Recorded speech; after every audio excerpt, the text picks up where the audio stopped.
제12장 영적 전쟁에 임하는 방법. 영적 전쟁은 기도나 마귀를 꾸짖는 것만은 아니다. 그것은 삶이다. 우리는 11장에서 기도가 얼마나 중요한지를 알았다.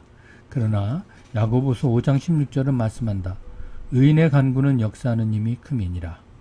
하나님께서는 기도를 우리가 살아야 하는 방식인 거룩한 삶과 연결시켜 놓으셨다. 우리가 하는 일은 어둠의 세력을 이롭게 하든지 아니면 어둠의 세력을 물리치는 일이다. 이미 패배한 마귀는 사람들이 죄를 짓고 이기적으로 살 때만 기승을 부린다. 꼭 그만큼만 그렇다. 더도덜도 아니다. 죄는 마귀에게 문을 개방하는 것이다. 에베소서 4장 27절은 마귀에게 틈을 주지 말라고 말씀한다. 예레미야 5장 1절 말씀은 하나님 자비의 마음과 의인 한 사람의 능력을 동시에 보여주고 있다. 하나님께서는 예레미야에게 말씀하셨다.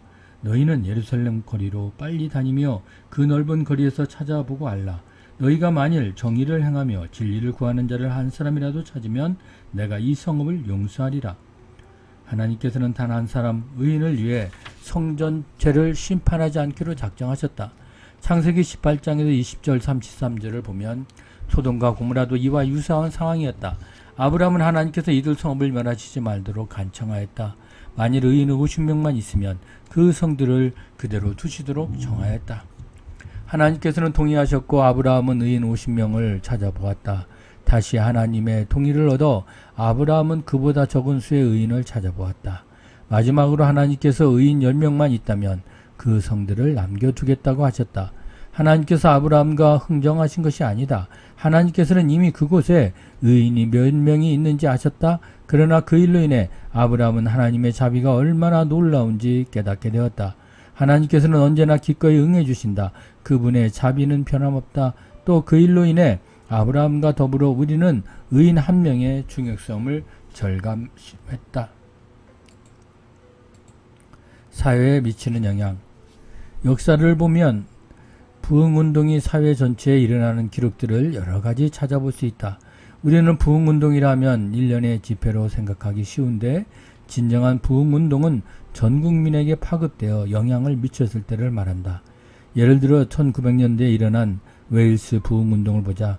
2년 사이에 10만 명이 넘는 사람이 회심했는데 당시 술집은 파산하고 경찰은 실직할 정도로 도덕적 분위기가 크게 변했다. 그때 회심하였던 사람들 중 적어도 80%가 5년이 지나고 나서도 계속 교회에 남아있었다고 한다. 그런데 이런 영적 각성운동이 어째서 세계 도처에서 일어나고 있지 않은가? 하나님께서 다른 곳보다 특정 마을을 선호하시기 때문에 그러한 곳에서만 부흥운동이 일어나는 것인가? 성경은 하나님께서 사람의 외모를 취하지 않으신다고 말한다. 하나님께서는 어느 특정인이나 마을, 도시 혹은 국가를 선호하는 일이 없으시다. 그렇다면 왜 어느 마을은 전체가 구원을 받는데 어느 마을은 그렇지 못한가? 그 이유는 무엇인가? 부흥운동에는 어떤 양식이 존재한다. 하나님의 은혜의 주권적인 역사를 볼 때 언제나 주도권은 하나님께 있으며 하나님께서 먼저 믿음을 주신다. 여기에 몇몇 사람이 하나님의 움직임에 반응하지만 그것은 극히 소수에 지나지 않는다. 그 지역에서 하나님의 백성이 충분히 많은 수에 이르러 하나님과 올바른 관계에 있고 더불어 이웃과도 올바른 관계가 되었을 때 하나님께서는 그 지역에 축복을 부으실 만한 여건이 마련되었음을 지혜로 하신다. 그러면 하나님의 축복이 교회에서 퍼져나가 잃어버린 영혼들을 미칠 것이다. 그때 의의 능력과 하나님의 영이 임함으로 말미암아 마귀는 달아나고 거의 모든 사람이 믿게 된다. 사람들의 마음과 생각이 열려 복음이 들어간다. 심지어 아무도 전도하지 않았는데도 구원받는 사람이 생긴다. 이러한 일들은 역사상 셀 수 없을 만큼 많이 발생했다. 이것이 거룩한 삶의 능력으로 발생하는 부흥운동이다. 영적 전쟁으로서 회개하는 것. 예수님께서는 우리가 세상의 소금이요 세상의 빛이라고 말씀하셨다. 또한 소금이 그 맛을 잃을 수 있으며 빛을 말 속에 감추어둘 수 있다고 일깨워 주셨다. 우리는 능력 있는 사람이 되든지 아니면 무능한 사람이 되든지 한다. 우리의 빛은 세상의 햇불이 될 수 있다. 우리는 소금으로서 세상의 맛을 바꿔놓을 수 있다. 하지만 무의미한 삶을 사는 사람이 될 수도 있다. 예를 들어 우리가 죄 문제로 고심하는 어떤 사람을 위해 기도하는데 그 죄가 현재 나의 삶 가운데도 있고 또 한 번도 고백하지 않은 죄라면 우리의 기도는 무력해지고 말 것이다. 그러나 우리가 회개하고 기도하면 사람들을 거머쥐고 있던 원수 마귀를 강타하여 부흥운동의 새바람을 일으키며 하나님 나라의 확장을 앞당길 수 있다. 아르헨티나에서 월드컵 축구 경기가 있었을 때 나는 영적 전쟁 하나로 회개의 능력을 맛보는 경험을 했다. 존 도우슨과 위크니스와 나는 월드컵 대회 기간에 이루어지는 범국가적인 전도 여행의 일부로 코르도바 지역 사역자 200명의 지도자로 있었다. 사역자들이 독일계와 이탈리계 사람들로 이루어진 코르도바 거리를 누비고 다니며 전도하였지만 영적으로 어떤 막힘이 있는 것 같았다. 우리는 날마다 노방전도를 하며 예수님을 증거했다. 그러나 아무 일도 일어나지 않았다. 존과 위크와 나는 만나서 함께 기도했다. 우리가 함께 기도하자 하나님께서는 교만의 진을 대하여 분연히 일어날 것을 보여주셨다. 이와 동시에 성령께서는 각자 마음속에 교만을 지적하셨다. 우리 세 사람은 서로 교만했던 마음을 고백하면서 자기를 낮추고 하나님께서 이를 깨끗이 씻어주시도록 구하였다. 그리고 우리는 코르도바의 전도가 왜 능력이 없었는지 그 이유를 깨달았다. 그런 다음 우리 세 사람은 사역자 200명 앞에 나아갔다. 그리고 그들 앞에 우리 자신을 낮추는 고백을 하였다. 이에 모든 사람이 반응을 하였고 그 후에 주님은 우리에게 코르도바를 위한 전략을 보여주셨다. 우리는 30개 그룹으로 나누어서 사거리와 주요 도로로 나갔다. 우리는 거만한 도시를 돌아다니며 화려한 상점과 카페, 금융가 앞에서 하나님 말씀에 순종하여 무릎을 꿇고 그분께 용서를 구했다. 우리 죄와 그 도시의 죄로 인해 하나님 앞에 엎드렸던 것이다. 하나님께서 그렇게 하라고 말씀하시지 않는다면 거리에서 무릎을 꿇는 일은 할 수 없었을 것이다. 어리석게 느꼈지만 그대로 순종하였다. 그러자 변화가 일어났다. 코르도바 사람들이 우리의 메시지를 듣고 복음에 관심을 보이기 시작하였다. 몇 주 지나지 않았는데 사람들이 우리에게 접근하여 어떻게 구원을 얻는지 알고 싶어 했다. 전도지를 나누어 주는데 줄을 서서 기다리기까지 하였고 심지어 자기가 받은 전도지에 우리의 서명을 부탁하는 사람도 있었다. 회개는 사탄에 대항하는 주요한 무기가 된다. 그것은 단순하다. 내가 회개하면 어둠의 세력은 무너진다. 그러나 불순종하면 원수 마귀가 활동하도록 내버려두는 것이 된다. 하나님께 순종하면 마귀를 쫓아내는 것이다. 하지만 불신앙으로 행동하면 마귀에게 몸을 주는 것이다. 믿음을 사용하면 마귀는 물러간다. 직접 가서 하나님의 주권을 주장하기. 우리가 지역으로 파견되어 하나님의 땅임을 선포하면 뭔가 일이 일어난다. 여행을 하거나 비행기를 타고 다니거나 휴가차, 지방을 내려가는 경우에는 영적인 어떤 변화가 일어나지는 않는다. 하지만 하나님 말씀에 순종하여 성령 충만한 상태에서 의의 행실을 나타내며 어느 지역을 다닌다면 분명히 어떤 변화가 일어난다. 도심의 불의한 곳을 통과한다든지 영적으로 어둠이 깔린 나라에 가면 비행기에서 내리는 순간부터 영적 전쟁을 할 수 있다. 여호수아 6장 1절 15절 말씀에 여호수아와 이스라엘 자손은 7일 동안 여리고성을 돌았는데 6일 동안은 매일 한 번씩 그리고 7일째 되는 날은 7번을 돌았다. 인간적인 생각에서는 며칠이 지나도 아무런 반응이 없으면 많은 사람이 투덜대고 하나님께서 정말로 성을 무너뜨리실까 하는 의심마저 들게 된다. 그러나 이들은 매일매일 하나님께 순종하여 한 발을 내딛고 또 한 발을 내딛었다. 몸으로 순종하던 7일째 드디어 성벽은 무너졌다. 이스라엘 자손들이 성취를 돌았기 때문에 성벽이 무너졌다고 생각하는가? 하나님께서는 언제라도 성벽을 무너뜨리실 수 있다. 그러나 그분은 더 큰 계획을 마음에 품고 계셨다. 이스라엘은 7일째 되는 날 전투에서 승리의 계가를 올렸다. 순종으로 말미암아 하나님의 백성인 이스라엘은 보이지 않는 세계에서 어둠의 세력을 물리쳤던 것이다. 하나님께서는 가라고 하는 곳에 정확히 가고 하라고 하는 것을 정확히 하는 것에 대한 중요성을 이스라엘에게 일깨워 주셨다. 여리고성이 무너지기 전에 이미 영적인 세계에서 승리가 있었던 것이다. 사람은 빛과 어둠이 싸움에서 그저 수동적인 방관자로 있을 수 없다. 하나님께서는 권세와 임무를 우리에게 맡기셨다. 우리가 전진하고 나아가 하나님 말씀을 전파한다면 하나님께서 움직이실 것이다. 하나님께서 여리고성을 무너뜨리신 것은 백성들이 전진하고 나아간 후에 있었던 일이다. 앞에서 우리가 배운 대로 사탄은 자기 세력을 지역적으로 배치해 놓았다. 따라서 우리는 어떤 지역을 장악하고 있는 권세들에 대해 다른 어떤 장소에 있는 것보다 바로 그곳에 가 있으므로 더 큰 힘을 발휘할 수 있다.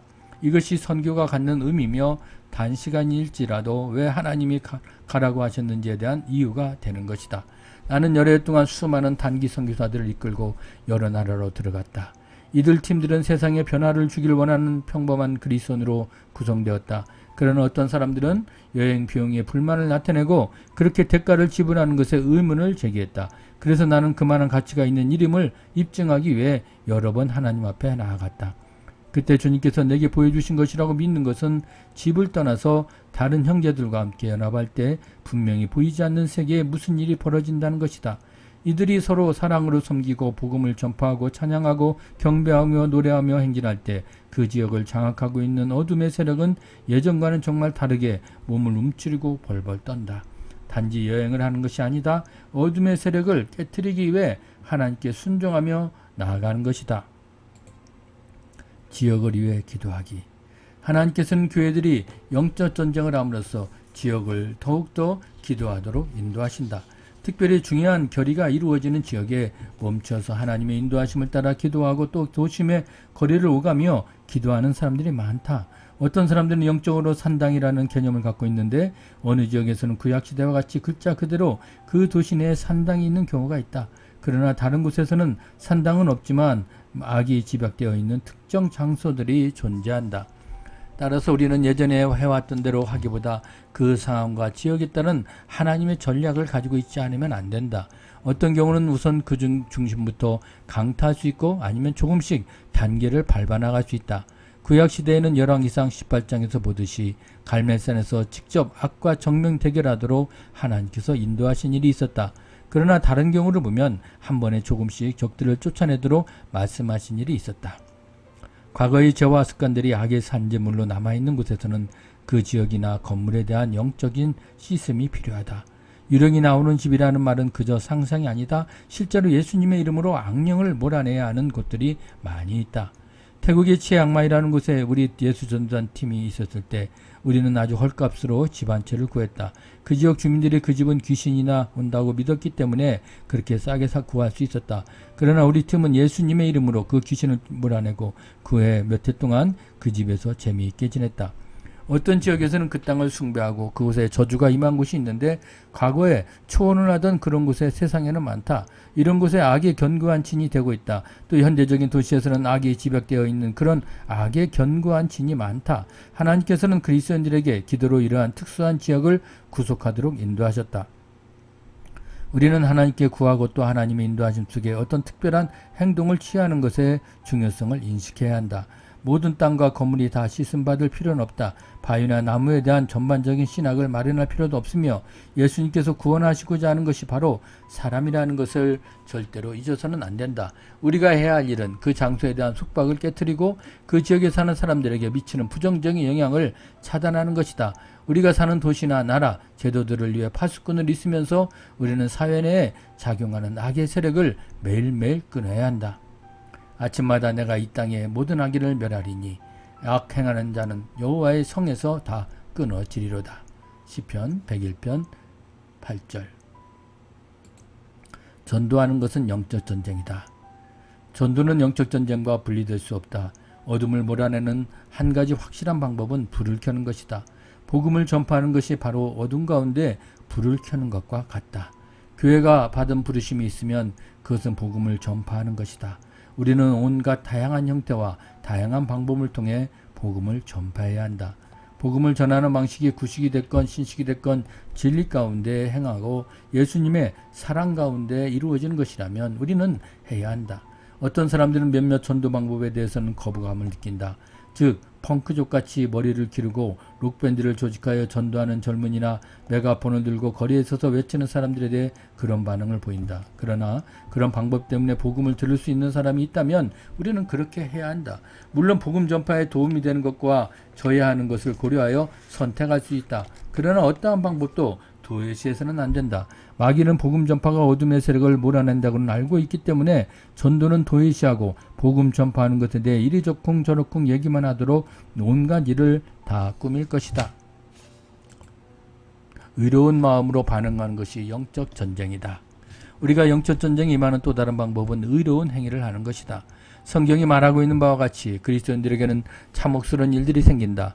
의인은 고난이 많으나 여호와께서 그의 모든 고난에서 건지시는도다. 시편 34편 19절. 역경을 만나는 것은 타락한 세상에서는 언제나 있을 수 있는 일이며 누구도 예외는 없다. 욥기는 믿음 있는 사람의 생애 가운데 닥친 재난이 묘사되어 있다. 그러나 욥의 이야기는 우리가 의로운 행동과 반응을 하기만 한다면 얼마든지 마귀를 이길 수 있다는 것을 보여주고 있다. 욥은 모든 것을 잃어버리고 영적으로나 육체적으로나 겪을 만한 고통은 다 당했다. 그러나 욥은 마귀를 이겼다. 원수 마귀의 공격이 무색했던 것이다. 욥은 자기가 겪는 고통과 혼돈 속에서도 이해할 수 없는 상황이었지만 믿음으로 이렇게 말하였다. 내가 알기에는 나의 대속자가 살아계시니. 크든 작든 재난이 닥치면 우리가 모든 일을 다 알지 못한다는 사실을 인정해야 한다. 어째서 우리에게 이런 일이 닥치는지 그 이유를 알지 못한다. 하지만 무슨 일이든 상관없이 우리는 이렇게 말할 수 있다. 하나님은 좋으신 분입니다.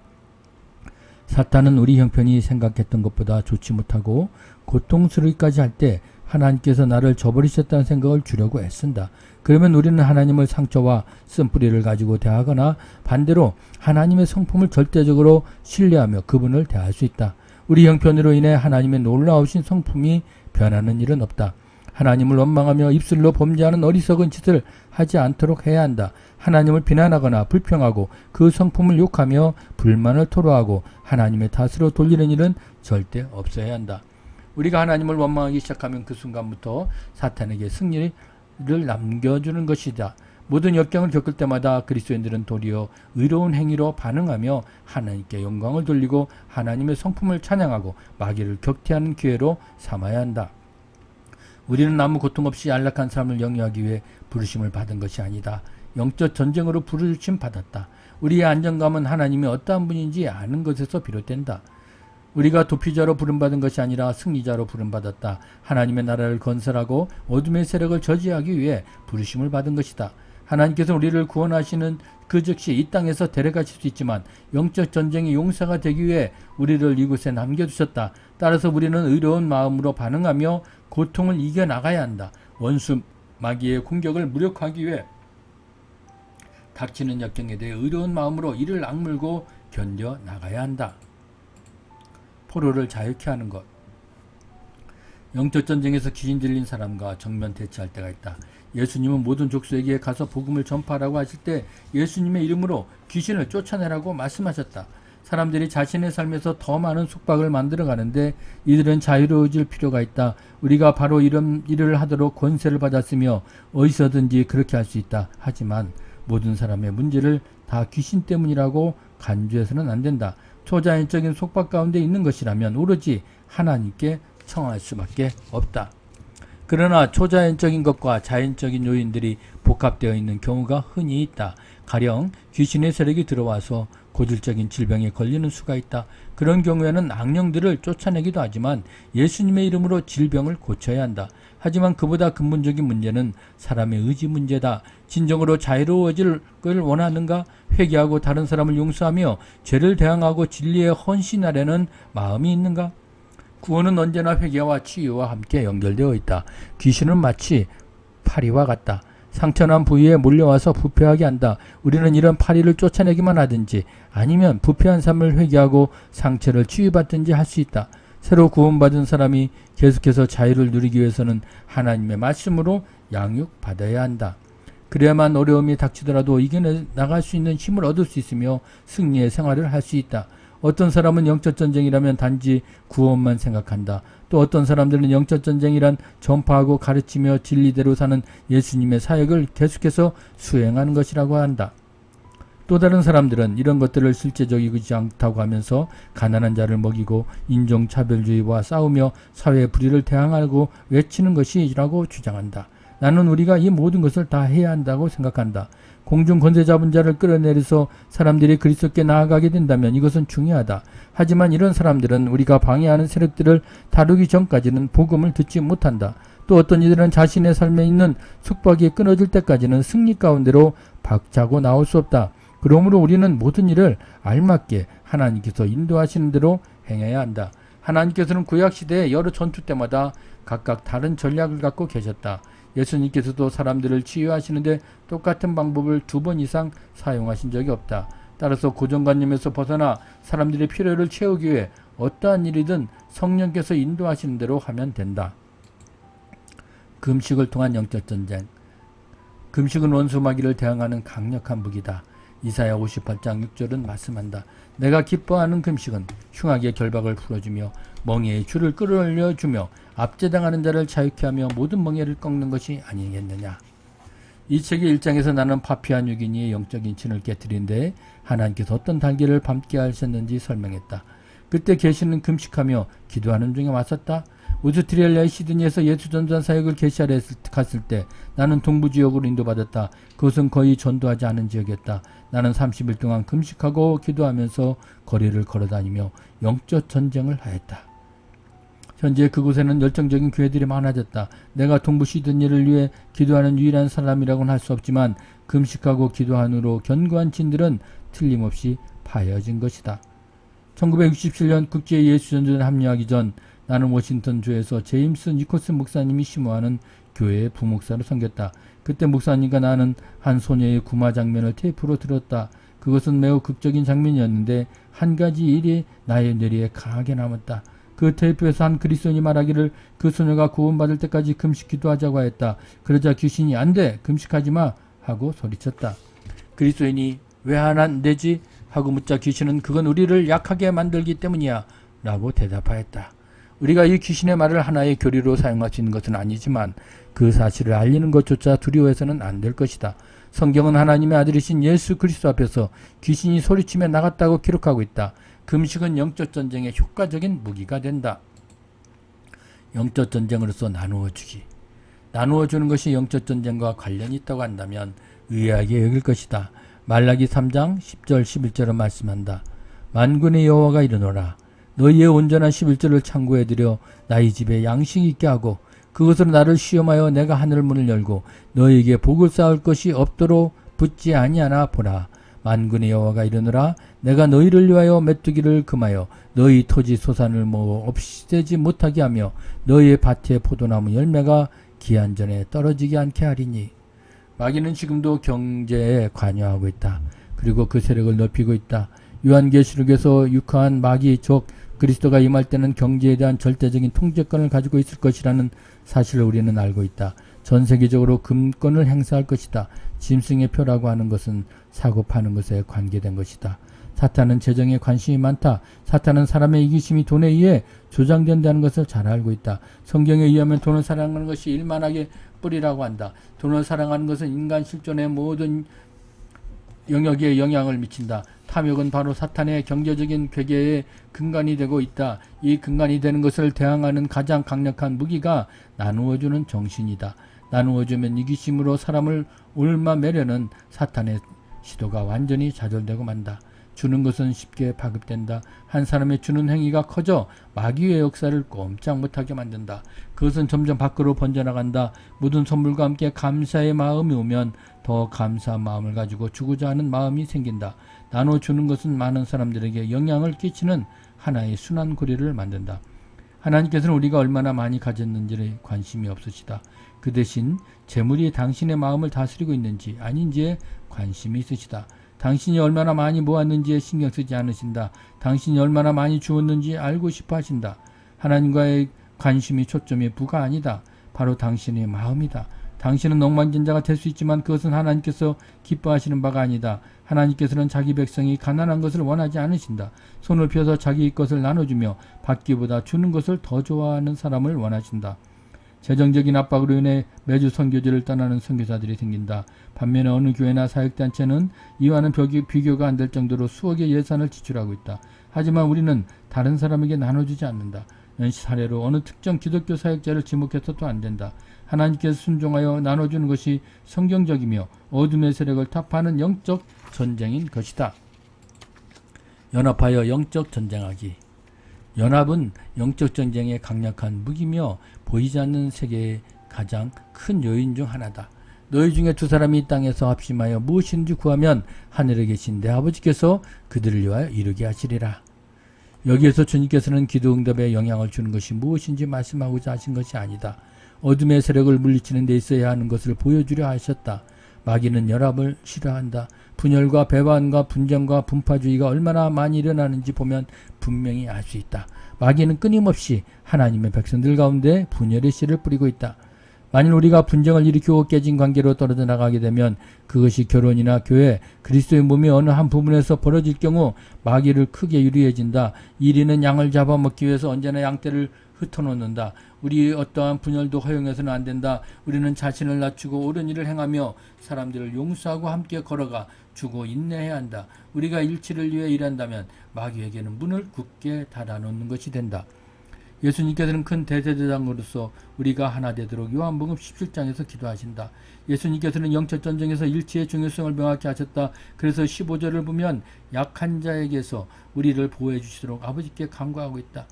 나는 우리가 만일 연합하지 않으면 악한 자의 공격, 질병이나 죽음에까지 더욱 많이 노출되리라고 생각한다.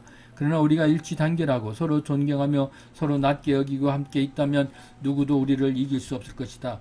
이럴 때 세력이 증가되고 확장된다. 한 사람이 천을 쫓으며 두 사람이 만을 도망케 하는 것은 하늘에서 일치의 역사가 어떻게 일어나는지 보여주는 말씀이다. 기사와 표적의 무기. 우리가 마귀의 세력을 다룰 때 초자연적인 세계에 대해 언급하지 않을 수 없다. 우리 삶 속에 하나님의 성령이 초자연적인 능력들을 구해야 한다. 이것은 특히 고린도전서 12장에 나오는 성령의 은사들을 말한다. 예수님께서는 성령에 대해 말씀하실 때 마치 우리 속에서 흘러나오는 강물과 같은 능력이 있다라고 말씀하셨다. 예수님께서는 이러한 능력을 극히 드문 몇몇 영적인 거물들에게나 주는 것이라고 말씀하지 않으셨다. 이것은 모든 그리스도인이 영적 전쟁을 위해 무장해야 하는 것이다. 성령 안에서 기도하라고 에베소서 6장 18절에서 권하는 이유가 이것이다. 왜냐하면 어둠의 세력에서 효과가 있기 때문이다. 모든 기도는 영적 전쟁의 한 요소가 된다. 성령께서는 우리를 통해 흘러나와 어둠의 세력을 물리치기 때문이다. 몇 해 전 오스트레일리아 시드니 한 해변에서 전도하던 때가 생각난다. 우리는 그때 12살짜리 소녀를 만났는데 그 아이는 아이를 대적하며 행동하였다. 그 소녀는 어린 나이에 거리에 불량배 노릇을 하였는데 주목으로 보이는 다른 아이가 그 아이 주변에 있었다. 우리가 매일 마우로브라 해변으로 나가 전도할 때마다 그 아이는 우리를 따라다니며 응답을 늘어놓으면서 우리의 대화를 방해하였다. 이 사람들의 말을 듣지 마. 이 사람들은 뭘로 가득 찬 사람들이야. 이런 일이 며칠 계속되자 우리는 그 아이를 위해 특별히 기도하였다. 다음에 우리가 해변으로 나갔을 때 그 아이는 또 거기 있었다. 줄담배를 피우며 벽에 기대어 서 있었다. 우리가 기도하러 자동차 옆으로 모이자 그 아이도 우리 뒤를 따라와서는 귀신이 역사하는 듯한 조롱의 말과 욕을 해댔다. 그러나 이때 이언 맥로버트가 그 아이의 말을 말했다. 내 문제가 무엇인지 아니? 내가 3살 때 이런 일이 있었어. 이언은 그 아이의 삶에 대해 자세한 내용을 말해주었다. 그 아이가 3살 때, 6살 때, 그리고 지금 가정 문제와 성적인 타락 문제까지 자세히 말해주었다. 그러자 그 아이는 입을 벌린 채 울기 시작하였다. 어떻게 그런 사실을 알지요? 그 아이는 물었다. 그날 그 아이와 다른 아이들이 주님을 영접하였다. 성령의 은사 가운데 하나를 사용함으로써 마귀의 권세를 깨뜨렸다. 그것은 지식의 말씀의 은사였다. 우리는 성령의 놀라운 권능의 역사가 일어나도록 구하는 것을 주저해서는 안 된다. 이와 같은 성령의 나타남은 우리의 영적 전쟁을 도와줄 뿐 아니라 어둠의 세력을 물리친다. 섬기는 것이 영적 전쟁이다. 영적 전쟁에 임하는 또 하나의 놀라운 무기는 사람의 섬김을 통한 것이다. 마귀의 본성은 도둑질하고 죽이고 멸망시키는 것이다. 만일 우리가 전쟁과 재난과 다른 비극적인 일로 재산과 건강과 집을 잃은 사람의 필요를 채워주려고 와 있다면 우리는 마귀의 일을 꼼짝 못하게 하는 것이다. 물질적인 방법으로 사람들을 섬기는 것은 단지 사회적 복음이 아니다. 그것은 하나님께로부터 온 명령이며 영적 전쟁과 직결되는 것이다. 사랑으로 섬기는 것은 절망 속에 빠지게 하고 마침내 죽음으로 몰아넣는 멸망시키는 자를 물리치는 것이다. 원수 마귀는 파멸의 괴수를 가지고 매일 수없이 성공적으로 일하고 있다. 이 지상에서 하나님이 대리자로서 교회는 인간의 기본적인 필요를 충족시킴으로써 마귀의 일을 현격히 감수하게 할 수 있다. 우리는 굶주린 자를 먹이고 집 없는 사람들에게 집을 주며 난민촌을 방문하고 재난당한 사람들을 지원해야 한다. 이것이 역공을 통해 유리한 고지를 차지하려고 노력하는 원수 마귀와 대항하는 효과적인 영적 전쟁이다. 레마의 말씀에 근거한 믿음의 행동. 영적 전쟁이 임하는 또 다른 방법은 믿음의 단계를 밟음으로 말미암는다. 믿음은 하나님께서 우리의 소원을 들어주신다는 소망에 잔뜩 기대를 품고 있는 그런 감정의 힘이 아니다. 믿음은 하나님께서 어떠한 분인지를 믿는 것이며 또 그분이 하신 말씀을 신뢰하는 것이다. 믿음은 레마, 곧 특정한 때 우리에게 주시는 하나님의 특별하고 생생한 말씀 위에 근거하고, 또 로고스, 곧 쓰인 하나님의 말씀 안에 계시된 그분의 성품에 기초한다. 히브리서 12장 2절은 예수님은 우리 믿음의 주에 또 온전케 하시는 이라고 말씀한다. 하나님께서 시작하시는 것은 하나님께서 끝맺으신다. 하나님께서 이런 일이 일어날지 말씀하시면 반드시 그 일은 일어난다. 하지만 어둠의 세력을 물리치기 위해서 믿음의 단계가 필요하다. 즉 하나님께서 우리에게 말씀하신 것에 행함으로 순종하는 것이 필요한 것이다. 나는 하와이 코나에 있는 국제예수전단 열방대학 근처에 살고 있다. 그곳은 질푸른 태평양이 내려다 보이는 아름다운 곳이다. 이곳을 매입했을 당시의 이야기는 영적 전쟁의 실체였다. 많은 믿음의 단계가 필요했다. 어떤 사람은 상식적으로 도저히 이해할 수 없을 것이다. 하나님께서는 이곳 부동산을 매입하려고 경쟁에 붙은 사람들 사이에 있는 탐심의 영을 깨트리도록 말씀하시면서 예수 전도한 사람들이 개인적으로 애지중지했던 것들을 다른 사람에게 나눠주라고 말씀하셨다. 사역자들은 가족과 함께 밖에서 지내면서 돌아가며 깜빡에서 자고 나머지는 찬양으로 불침범을 서도록 인도하심을 받았다. 그러므로써 주님께서 언제나 우리의 집을 마련해 주시는 유일한 분임을 기억하셨다. 국제예전단위 지도자 로렌 커닝ham은 재산 입찰 기간에 당당 심사관에게 어떤 고백서를 작성하며 보냈다. 그 고백서는 하나님께서 로렌에게 말씀하신 것이었는데 그것은 상식적으로 생각하기엔 아주 어리석어 보이는 행동이었다. 그리고 3년이 흘렀다. 마침내 매매 대리인이 와서 최종적으로 동의서를 작성하러 왔다. 그는 자, 당신이 하나님이 당신에게 그 땅을 주셨소이다 하고 말했다. 하나님께서 하신 것이었다. 그리고 예수전 형제들이 믿음으로 순종하는 특별한 행동이 뒤따랐던 것이다. 요한일서 5장 4절은 믿음의 능력을 말한다. 세상을 이기는 승리는 이것이니 우리의 믿음이니라. 우리는 온전히 하나님을 의지하는 사람들이 되어야 한다. 하나님의 말씀을 구하고 하나님께서 계시하는 레마의 말씀을 주시도록 기다리는 사람들이 되어야 한다. 그리고 하나님의 말씀을 들었으면 즉시 믿음으로 실행하는 사람이 되어야 한다. 우리가 그렇게 하면 무지와 불신앙 가운데 역사는 어둠의 세력을 깨뜨릴 수 있을 것이다. 종교적인 전통만 고수하며 안이한 상태로 남아있는 것을 경계해야 한다. 성경도 보고 교회도 다니며 기도하고 교제하는 시간을 보내지만 그러면서도 하나님을 청종하지 않고 믿음으로 나아가고 싶어 하지 않는다. 믿음을 실천하지 않는다면 세상을 이기는 것보다 세상이 우리를 이길 것이다.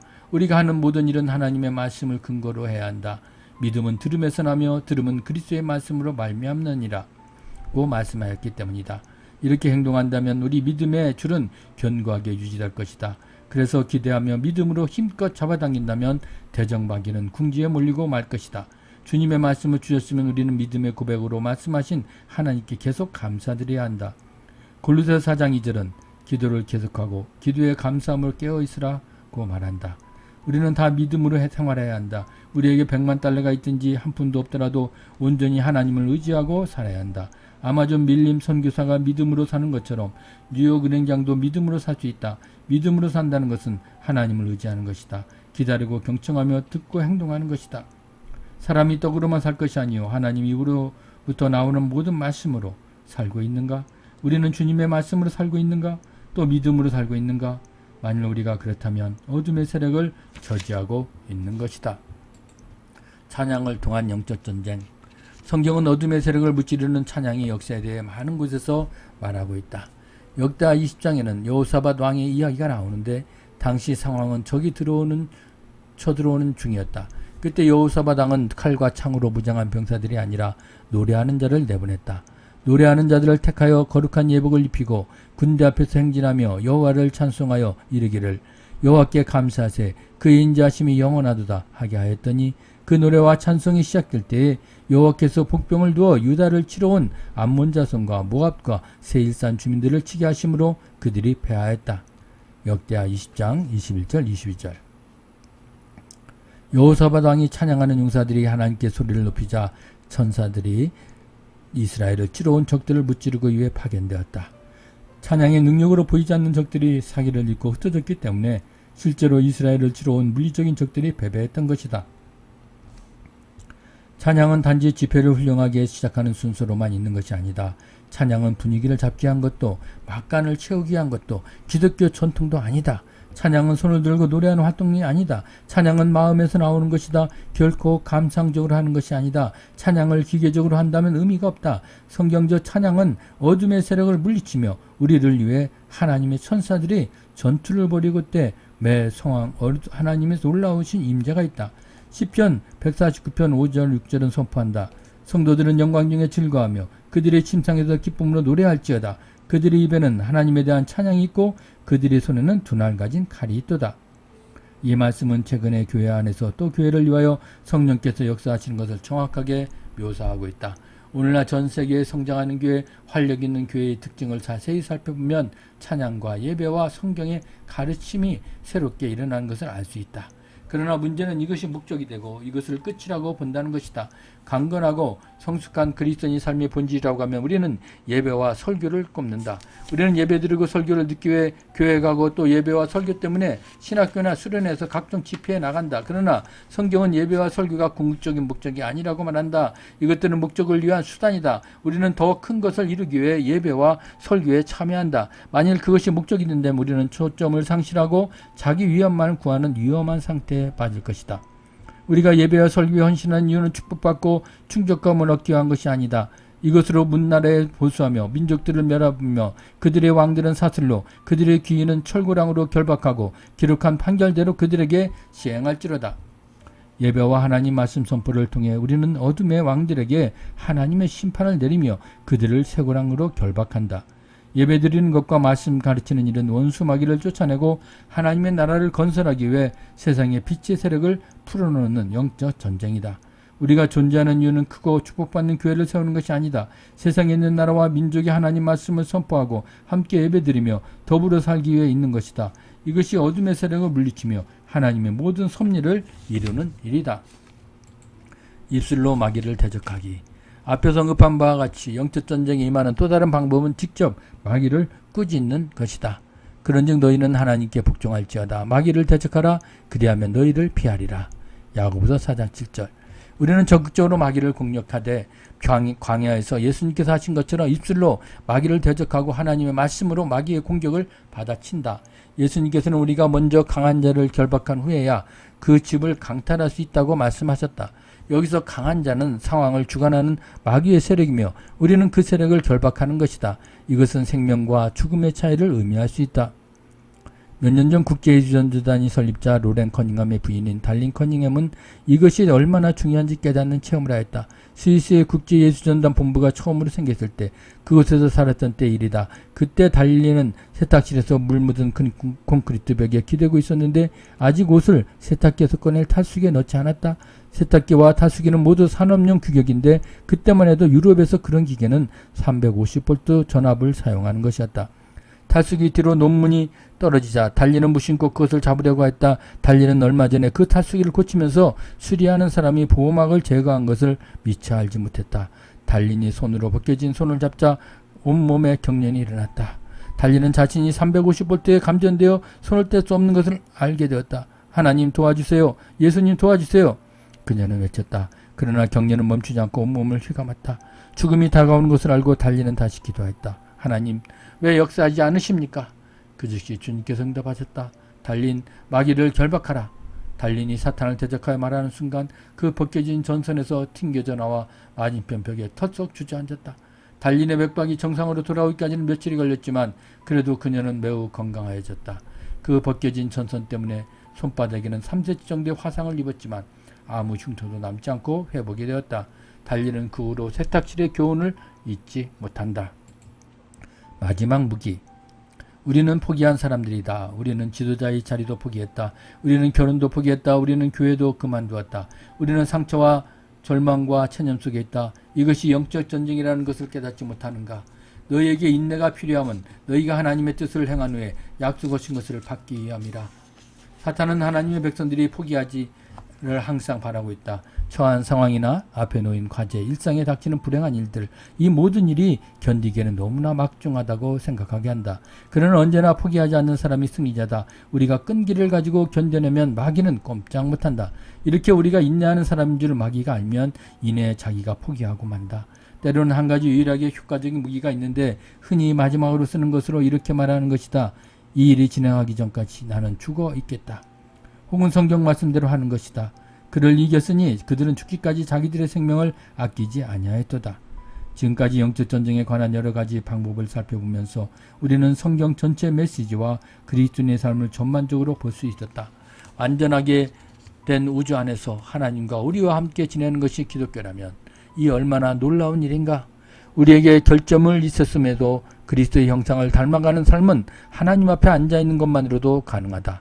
죄나 귀신, 세상의 악, 역경 등을 이제는 결코 생각하지 않아도 된다면 이 얼마나 놀라운 일인가. 이와 같은 삶이 우리에게 그리 멀지는 않다. 하나님은 모든 그리스도인의 미래를 약속하셨다. 하늘에 올라가면 그것도 현실로 다가올 것이다. 그러나 이것이 오늘의 기독교이며 현세 이루어지는 이 땅의 삶이라고 주장하는 것은 파괴적인 도피주의다. 우리가 타락한 세상에 살고 있다. 우리는 말할 수 없는 죄악과 간교한 원수 마귀와 대치하고 있다. 시련과 환난과 유혹과 갖가지 형태의 역경을 겪는다. 우리 주위 세계에서는 독재 정권 아래서 인권을 유린당하는 수많은 사람이 있다. 또 기아와 학대가 끊임없이 벌어지고 있다. 우리는 이런 상황을 피해 달아날 수도 없고 부인할 수도 없다.